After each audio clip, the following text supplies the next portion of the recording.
So the promise was, we can have a much better system than the common agricultural policy.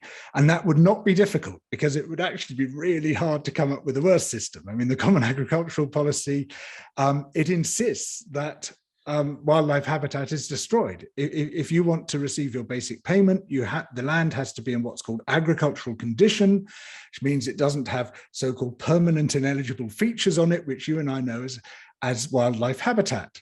And I've seen, for instance, in Transylvania, it's just heartbreaking to see this happen. These stunning wood pastures, these unbelievably beautiful and rich wildlife habitats full of birds and mammals, reptiles, insects of all species being ripped down purely in order to harvest European subsidies, because if that land has those ineligible features on it, you can't claim subsidies on it. So there's this huge perverse incentive for destruction built into the European subsidy system. And it's probably destroyed hundreds of thousands of hectares of prime wildlife habitat. It's one of the most destructive forces on earth.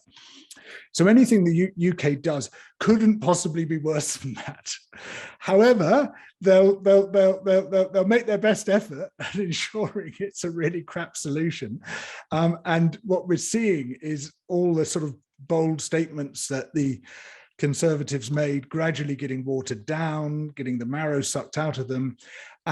But most importantly of all will be monitoring and enforcement, which is just non-existent effectively here. I mean, already we see a complete crisis in monitoring and enforcement with the Rural Payments Agency, Environment Agency, Natural England, their equivalents in the other three nations of the UK, in total meltdown, because their budgets have been cut so badly. They can't afford to put people in the field. They can't afford to do inspections more than every few hundred years per farm. I mean, it's just a farce.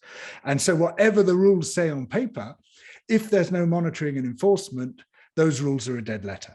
And it'll sort of be pretty well the same system as now. Farmers will fill in a form saying, I'm doing this, give me the money, and they'll be sent the money.